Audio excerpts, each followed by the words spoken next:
안녕하세요. 시사발전소 신문 읽어주는 남자 신익남 PD입니다. 오늘은 두 가지 소식 준비했습니다. 윤석열 캠프 홍보 국민통합 담당자의 면면은? 이라는 제목의 미디어스 기사 내용입니다. 윤석열 캠프가 국민소통과 언론 홍보 등을 담당하는 인사를 연달아 영입했습니다. 이 중 몇몇 인사들은 과거 공직선거법 위반 혐의로 수사를 받거나 기자 시절 전두환 정권을 미화하거나 언론을 상대로 전략적 봉쇄 소송을 제기한 것으로 알려졌습니다. 윤석열 캠프가 이달 들어 진행한 3차례 추가 인선에 따르면 공보실장 이상일 전 의원, 홍보본부장 안병길 의원, 미디어본부장 박창식 전 의원, 국민통합특보 고영신 전 KBS 이사, 국민소통위원장 정찬민 의원, 직능본부장 김석원 전 청와대 국민소통비서관 등으로 이들은 국민통합과 소통, 공보 등의 역할을 위해 영입됐습니다. 캠프 홍보본부장을 맡은 안병길 국민의힘 의원은 부산일보 사장을 역임한 언론인 출신으로 21대 국회에 입성했습니다. 윤석열 캠프는 부산일보 사장 출신으로 당 대변인을 역임한 공보통으로 캠프 내 홍보 업무 전반을 이끌 예정이라고 소개했습니다. 안병길 본부장은 2018년 지방선거 당시 지인들에게 해운대 제1선거구 자유한국당 후보로 출마한 배우자에 대한 지지를 호소하는 문자 메시지를 보내 전국 언론 노동조합 부산일보 지부로부터 퇴진 요구를 받았습니다. 또 편집권 침해 논란으로 2017년 6월 16일 부산일보 지면 1면에 안병길 본부장과 부산일보 대주주인 정수장학회의 김삼천 이사장이 골프를 치는 사진이 게재된 것으로 꼽을 수 있습니다. 안병길 본부장은 지지호소 문자에 부산일보 사장이라는 직함을 적시했습니다. 공직선거법에 따르면 지지호소 문자는 후보자 본인만 전송할 수 있습니다. 이 사건으로 안병길 본부장은 부산시 선거관리위원회 조사와 부산지검 수사를 받았습니다. 또한 안병길 본부장은 2018년 노조의 단체교섭 요구를 의도적으로 회피한 혐의로 부산지방고용노동청 조사와 부산지검 수사를 받았습니다.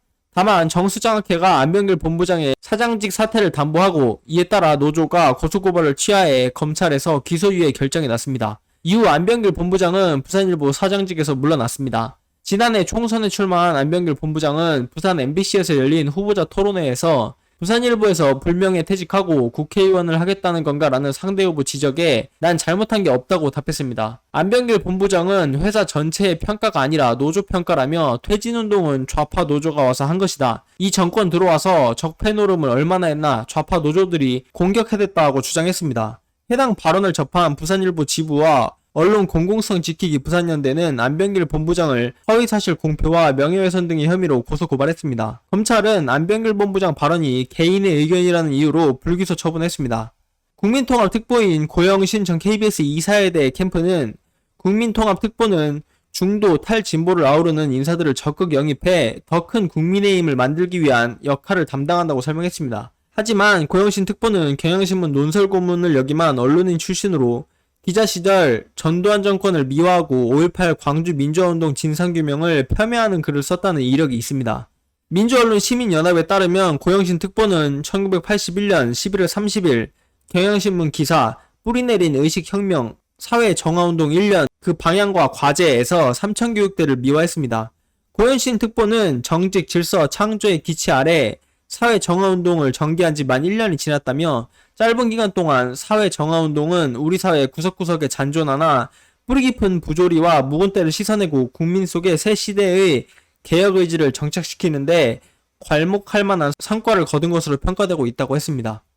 이어 그는 더욱 중요한 것은 각종 고질적 사회 병리 현상에 대한 척결 작업을 강력히 추진, 큰 성과를 거두었다는 것을 간과할 수 없다며 소위 해결사로 불리는 청부 조직폭력배 490명을 비롯 폭력 불량배와 사회풍기 교란사범 등 64,525명을 소탕하여 이 중 4만 명은 정화교육을 시키고 3,300여 명은 재판을 회부함으로써 밝고 명량한 사회기풍을 진작시키는 데 기여했다고 보도했습니다. 1986년 3월 1일 고영신 특보는 칼럼 시국을 바로 보자 해만 잡으려다간 파국 불러들여에서 야당인 신민당이 전두환 정권 여당인 민정당의 50 헌법 호원에 따라야 한다고 주장했습니다. 전두환 후임 대통령을 체육관 선거로 뽑는데 야당이 동조해야 한다는 주장입니다. 고영신 특보는 당시 야당의 반발을 여당 제의라면 포장도 풀어보지 않고 무조건 반대부터 하고 나서는 야당 특유의 거부 체질로 규정하면서 전두환 정권의 주장을 전례를 찾아볼 수 없는 정부, 여당의 결단이라고 추켜 세웠습니다.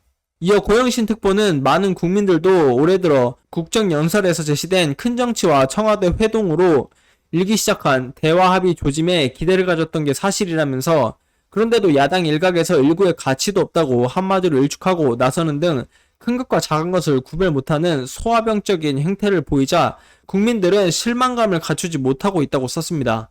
고영신 특보는 5.18 광주 민주화운동 진상규명 움직임을 비하했습니다. 1987년 9월 10일 경향신문 칼럼 9원 털고 한 풀이 넘어에서 고영신 특보는 당시 김대중 대선 후보의 광주 목포 방문을 두고 이번 방문의 정치적 목적이 어디 있든 한 풀이 한마당을 넘어 9원을 훌훌 털어버리고 온 국민이 참으로 하나 되는 출발점이 되었으면 한다고 했습니다. 이어 고영신 특보는 김고은이 지적한 대로 우리 역사가 광주를 우회할 수는 없는 일이지만 계속 불행했던 과거를 반추하고 있을 수만은 더더욱 없는 일이라며, 또다시 7년 전에 아프고 쓰린 상처를 헤집어내는 어리석음보다 조용히 아물리면서 진정한 민주화로 승격시키는 지혜가 그 어느 때보다 절실한 시점이라며, 그 많은 인파에도 불구하고 과격 구호나 행동, 지방색 발언을 자제하고 질서를 지킨 광주 시민들의 바람이라고 봐도 무방하리라는 느낌이라고 밝혔습니다. 김영삼 정부 시절인 1995년 10월 16일 경향신문 칼럼 강론도 공감하는 정치를 에서는 역사의 판단에 맡기자던 12.12와 5.18 관련자들을 단죄하기 위한 특별법 제정 결정이 터져 나오고, 바로 얼마 전에 성공한 쿠데타에 대해 공소권 없음 결정을 내린 검찰이 대통령의 결정이 나오자마자 태도를 돌변, 암행어사 출도식으로 모조리 잡아들여 수사를 하는 그 배경과 방법에 상당수 국민들이 심정적으로 동의하지 못하고 있다고 썼습니다. 그는 5.18 특별법 제정이 집권당 대표까지도 모르게 깜짝 쇼식으로 결정해야 할 만큼 급박한 것이었냐는 것이라고 덧붙였습니다. 고영신 특보는 상당 기간 종편 패널로서 출연하면서 막말과 비난을 반복했습니다. 이로 인해 그가 출연한 프로그램은 방송통신심의위원회로부터 8차례 행정지도와 제재를 받았습니다.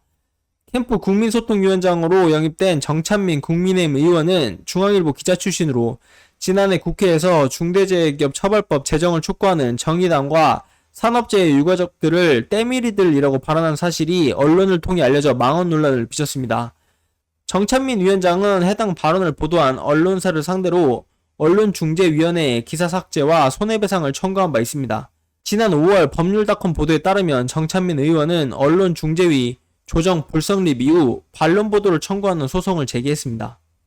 직능부 본부장인 김석원 전 청와대 국민소통 비서관에 대해 캠프는 명실공히 직능 분야 최고의 마당발로 알려진 김 부본부장은 청와대 비서관 시절 전국을 직접 돌며 직능단체 관계자들과 소통해온 일화로 유명하다고 소개했습니다. 그는 이명박 청와대 시민사회비서관실 행정관을 지내면서 여론조작에 가담했다는 의혹을 받은 바 있습니다. 2011년 4월 윤희구 바른민주개혁 시민회의 의장은 한겨레를 통해 김석원 행정관이 청와대에 불리한 여론이 일 때마다 보수시민단체에 부탁해 대응을 선동해왔다고 폭로했습니다. 당시 보도에서 윤희구 의장은 노무현 전 대통령 서거 관련 오마이뉴스 보도에 대응하기 위해 김석원 행정관이 직접 사무실을 찾아 반박 여론을 작업해달라 지시했으며, 국가인권위원회에 항의하는 인권단체 시위를 방해하는 데에도 김 비서관 지시를 받았다고 주장했습니다. 윤희구 의장은 김석원 비서관이 정부의 우호적인 언론 보도에 홍보를 부탁하기도 했다며 관련 문자 메시지를 공개하기도 했습니다. 이번 소식 마무리하겠습니다. 공정보도를 훼손하고 배우자 선거에 개입한 의원에 정권에 아부하며 5.18 광주 민주화운동 진상규명 움직임을 한풀이로 폄하하고 정치 편향적 발언으로 방송통신심의위원회로 여러 차례 심의 제재를 받은 언론인, 여론조작에 가담했다는 의혹을 받는 MB정부 출신의 행정관까지, 유유상종도 유유상종이지만 윤석열의 영입 인사들을 보면 윤석열이 우리 시민들을 어떻게 생각하는지 알 수 있습니다. 국민이 졸로 보이고 그냥 국민 위에 군림하면서 부패 완판 공화국을 건설하고 싶은 겁니다. 윤석열이 외쳤던 공정이고 상식이고 모두 입만 벌리면 거짓말이 자동으로 나와. 에이구. 다음 소식입니다. 최재형 지역 향후의 지지선언 선거법 위반 논란이라는 제목의 경향신문 기사 내용입니다. 최재형이 20일 또다시 선거법 위반 논란에 휩싸였습니다. 전날 열린 대구 경북 재경 향후회 장단 지지선언 행사가 향후회 등의 선거운동을 금지한 공직선거법을 위반한 게 아니냐는 논란입니다. 선관위는 해당 행사가 선거법 위반 소지가 있는지 검토하고 있습니다. 최재형은 전날 오전 서울 여의도 자신의 캠프 사무실에서 대구 경북 재경 향후회장단 최재형 후보 지지선언이라는 이름의 행사를 열었습니다. 강보영 대구 경북 시도민회장을 포함한 임원진, 재경, 경산, 포함, 구미, 칠곡, 상주, 군위 등 향후회장 등이 최재형 후보에 대한 지지를 표명하는 자리입니다. 행사에 참여한 대구 경북 재경 향후회 회장단은 단체 내 직책을 적은 명찰을 달고 해당 직책으로 발언자를 호명했습니다. 지지선언서에는 재경 대구 경북 시도 민회 참석 임원 일동 명의로 낭독됐습니다. 선언문에는 오늘 참석한 재경 대구 경북 시도 민회 강보혁 회장님, 고문님, 시군 향후회 회장님, 사무총장님은 최재형 후보가 국민의힘 최종 후보가 되고 대통령이 될 적임자라 생각하며 최 후보를 강력히 지지한다는 내용이 담겼습니다.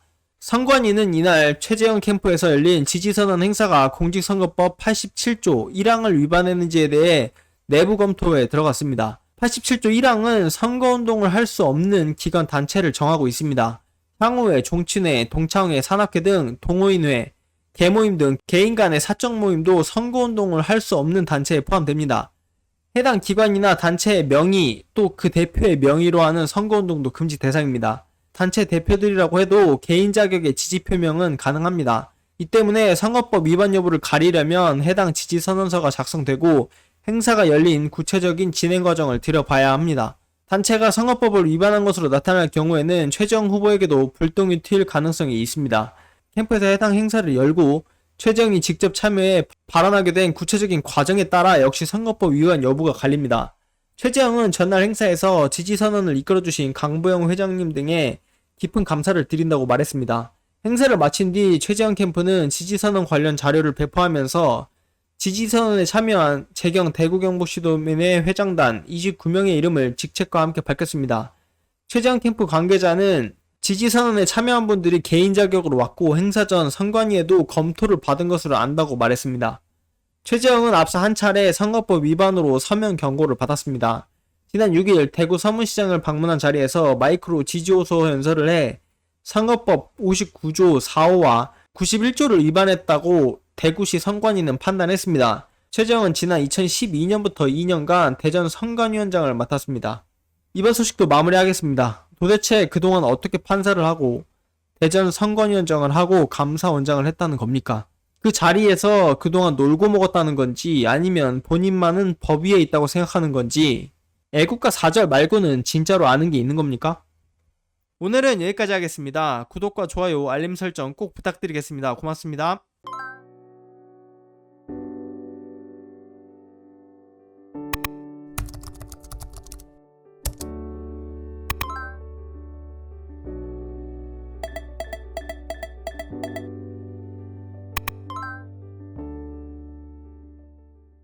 안녕하세요. 시사발전소 소장 한지입니다. 시사발전소는 진실을 찾는 민주언론으로서의 역할을 다하기 위해서 다양한 방법으로 활동을 이어나가고 있습니다.